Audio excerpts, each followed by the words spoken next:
From one recording to the next, guys, what's going on? Welcome back to the Nutrition Coaching Secrets podcast. As always, Jason here with Tommy. What's up, brother? How are you?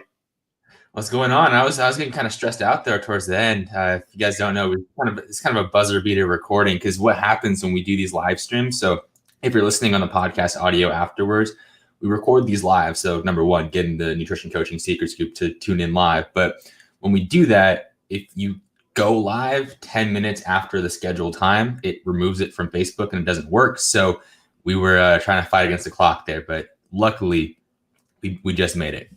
Yeah, and so we were actually filming a new case study video. We were talking about how to build a six-figure nutrition coaching business in less than 12 months. Even for the people out there that are brand new coaches and that don't have big social media following. So we'll be sharing that video soon. We'll make sure to post that in the show notes because I think by the time this podcast comes out, that video will be available. So we will post that up for everybody. But dude, as I just asked you before we came on, I said, man, what are we talking about?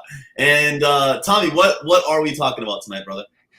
We are talking about nutrition for the CrossFit Open, prepping for the 2021 CrossFit Open. And just give me some clarity there. When does that start? Because I'm not ultra familiar with the CrossFit world. So when is that coming up? It's a really good question. As I could be wrong, but I believe if I'm right, it's end of February because usually the Open starts end of February and goes through the month of March. Obviously, 2020 was a weird year.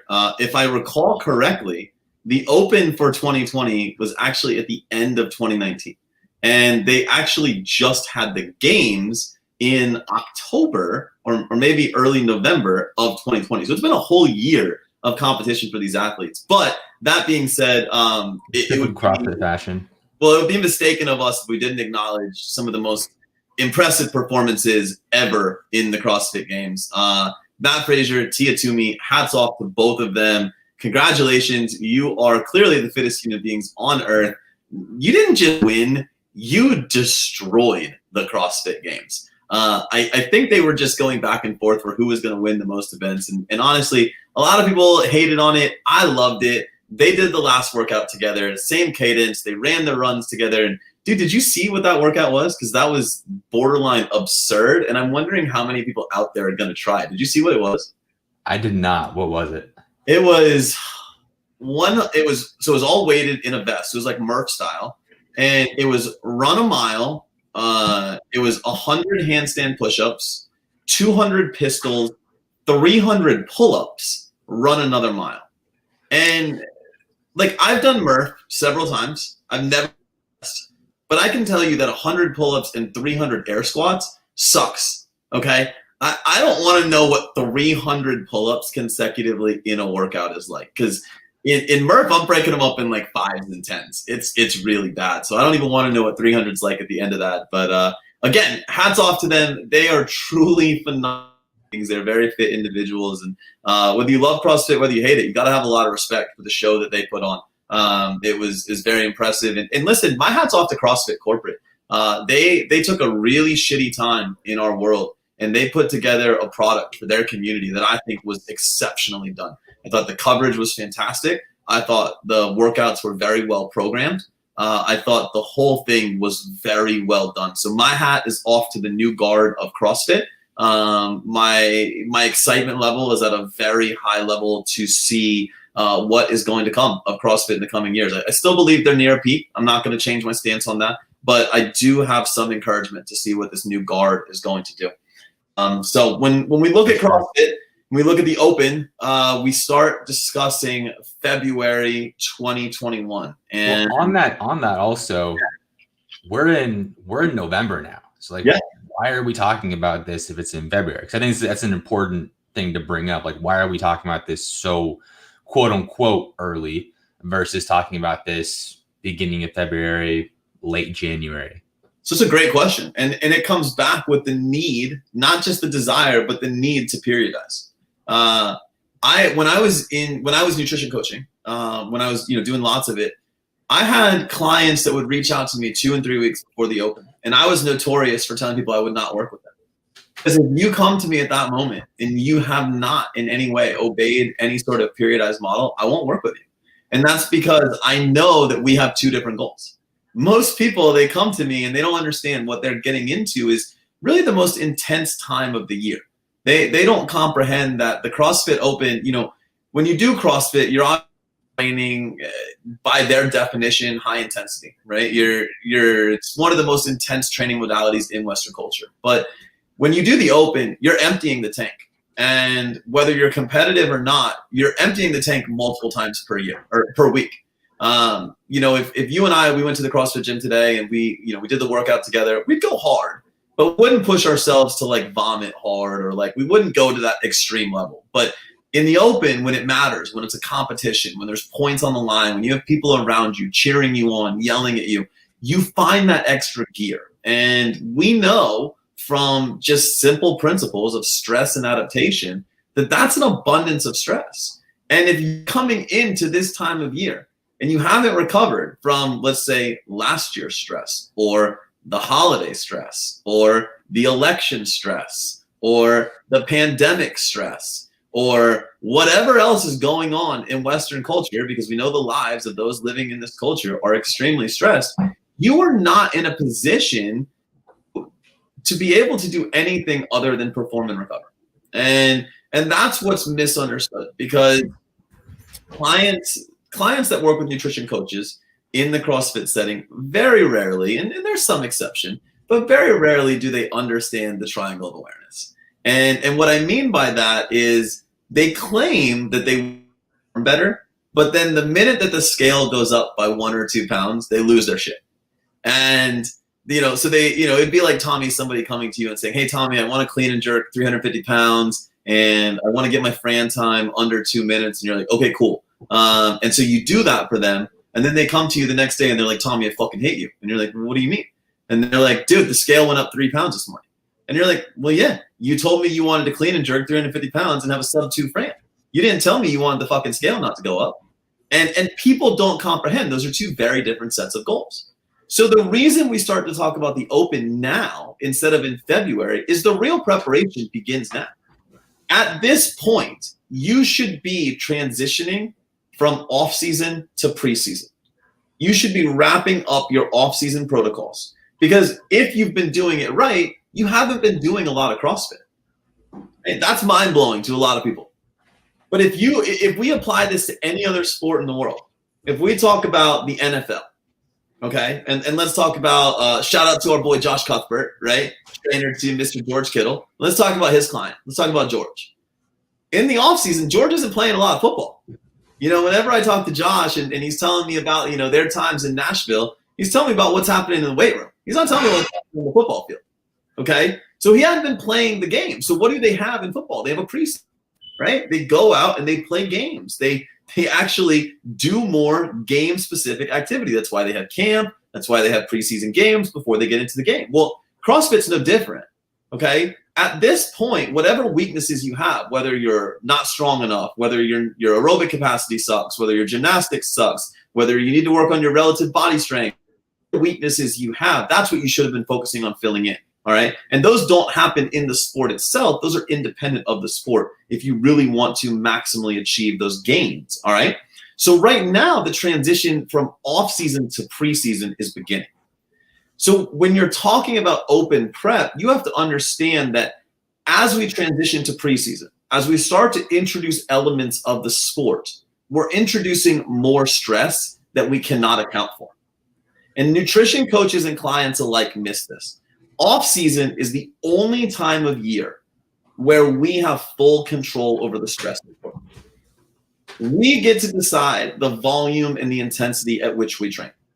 We don't get to do that preseason because there's demands that we have to meet to be ready for season. We don't get to do that in the season because we don't control the workouts that come out. And we don't get to do that in the postseason because what you need is no stress. The off season is the only time where we get to control the dose response of stress and therefore the appropriate amounts of recovery. So if you haven't been doing that at this point, you got a fucking long road ahead of you. You really need to understand that if you're not recovered, if you're not ready to shift into this preseason model, that you got a much shorter period between now and February than you think. Is that what you were looking for, brother? Yeah, you killed that. So the reality is, if you're in a position now where you're starting to shift from off season to preseason, let's talk about what does that look like, right? Because if you're trying to get stronger in the off season, well, you're probably, and I don't want to make a blanket statement and say you're not, but you're probably not living in a calorie deficit, right? You're probably living in a slight surplus, and that's okay. But you have to start understanding what macros were there, what energy systems were you fueling? Were you somebody that you were living slightly lower carb by choice? You were prioritizing strength work. You were doing primarily aerobic work, not a lot of anaerobic work, and you got away just fine. Okay, cool. Well, that means now you to more carbohydrates, because logically, from an off season of strength and skill work, we're going to be layering in more glycolytic work. And we know that glycolytic work is fueled by what? It's fueled by carbohydrate. So we have to start moving in carbohydrate. Now, let's not just look at it from the dietary side, though. If in the off season, if we understand that we control the dose response of stress and therefore the dose response of recovery, and we also understand that we're starting to lose our ability to control the dose response of stress in the preseason, we're also now needing to prioritize the dose response of recovery. So in the off season, you can get away with shittier lifestyle habits, right? You can get away with not sleeping as much. You can get away with more alcohol. You can get away with some things that are not optimal. But you don't have the choice of the stressors that are coming in from your exercise or your sport in preseason. Right? You've lost that. So now you have to start meeting your recovery demands, or once again, you are not going to show up for the open ready to succeed. Okay. So nutritionally speaking, that's why we prioritize now. Now, let's look at what the next 3 months are actually going to look like. And for most people, it's very simple. It's starting to add more carbohydrate in now. And it's probably a consistent uptick in carbohydrate all the way into the open. I'm actually a believer that if done properly, you can really accelerate calorie increase through the holidays to allow your clients to enjoy the holidays. You can briefly pull back for 2 to 3 weeks, and then you can use that to slingshot all the way into the open. And I was notorious for doing that with my clients. They loved it. They felt very good about body comp going into the open, and they also felt very good about the fuel. It also put us in a position where the metabolism was really firing. It was almost like a bit of a reverse diet scenario where every time we added more and more carbohydrate, clients were getting a little bit leaner. They were feeling a little bit better, and it was a beautiful place to be. So that's a strategy I love to use. But most importantly, I believe that pre-open strategy, coach and client, is a lot of communication.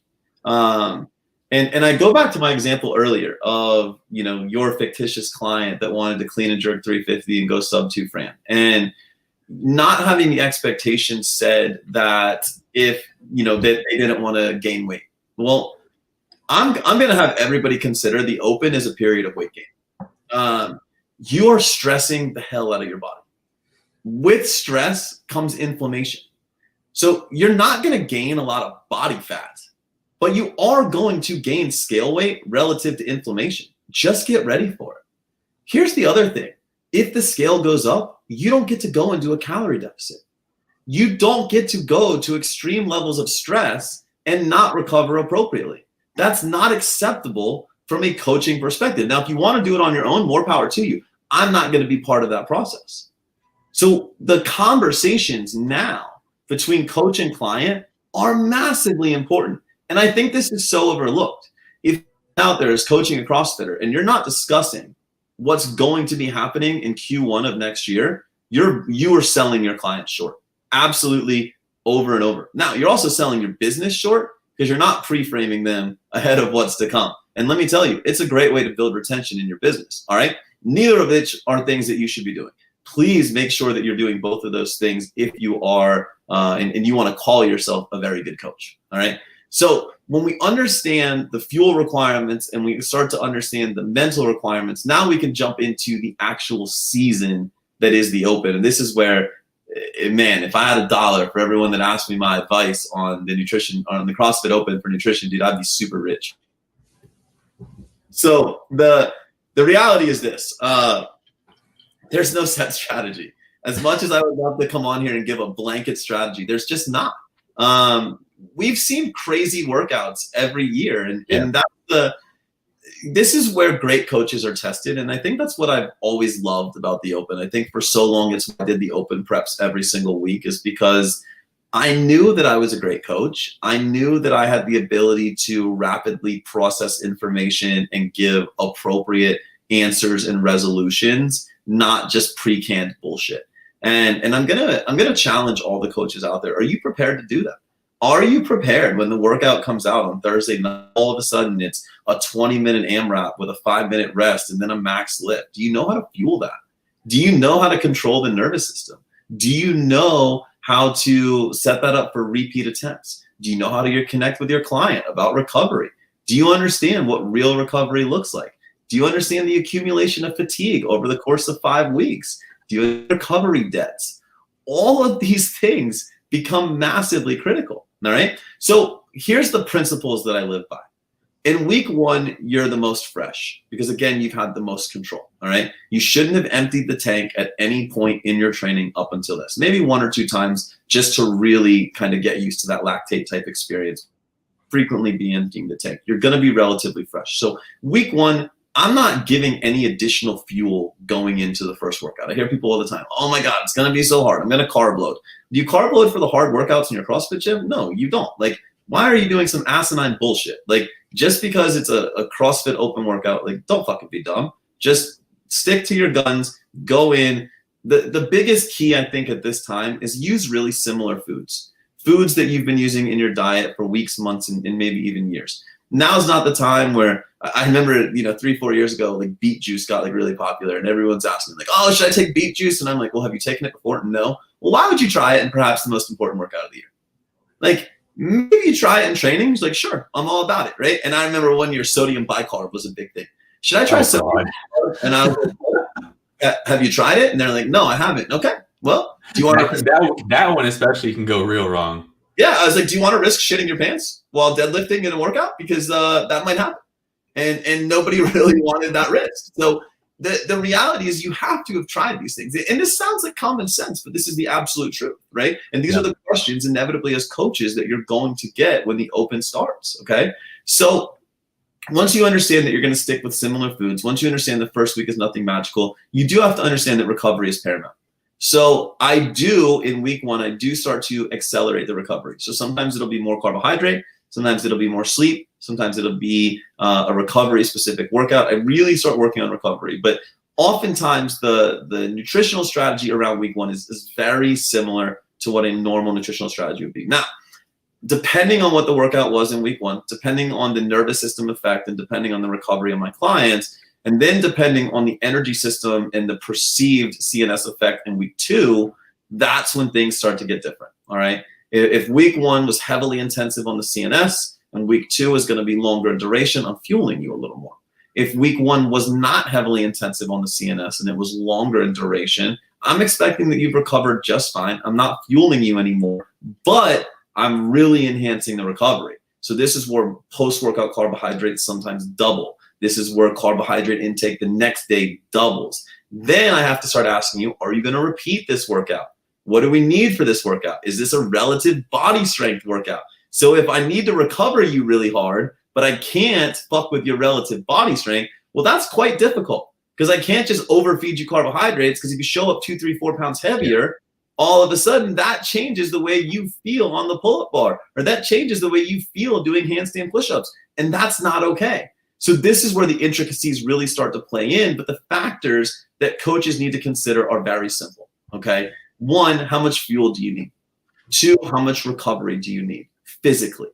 3, how much recovery do you need at the nervous system level? And then 4, are you accumulating any sort of recovery debt? Those are the 4 principles you have to live by. If you can answer all 4 of those, the changes that you're making to a client protocol will always be and you'll be delivering amazing results, okay? Is there anything that I missed in that, dude? No, I think you covered that really well. The 4 key points, I think, provide a pretty good framework for people to work within. I think the biggest thing is, like you said at the beginning, there really is no set blanket strategy. It's more just read and react on what happens. I am curious, though, in that situation, like hypothetically, with a client who has a workout that is very intense, but then also has the next workout, which is dealing with or which will be impacted by relative body weight, how would you navigate that? Are we talking about like week to week? Like, so week 1 was super intense and week 2 was relative body strength based? Yeah, like the situation you mentioned a couple minutes ago or a couple seconds ago, where you kind of have to balance the reality is weight's not priority number 1. And so and a lot of times in this process, weight is determined more so by inflammation. So if I see weight spike, I'm going to really connect with my client, dig into their recovery protocols, and probably suggest things like cryo. And then we're also going to start to look at food quality, right? We're gonna try to control food quality, and then we're going to look at things like, flush type workouts where, hey, you're going intense and you're doing your training, but are you really are you giving yourself a dose responsive recovery? When I was at OPEX, they used to have people doing what they called round the world, or they would have very low intensity cardio sessions, or they would have 30-30s on the assault bike. And full transparency, back then, I really didn't understand why that was so important. But as I've become better and better at prescribing nutrition in the CrossFit world, I actually believe that's a massively important part. And so shout out to James Fitzgerald for being such a pioneer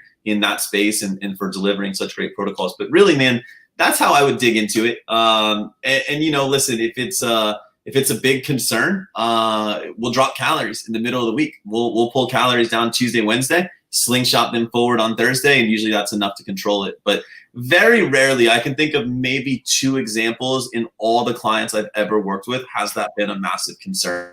I would try to tell a coach not to concern themselves there first, but if it becomes a concern, don't be afraid to drop calories tentatively.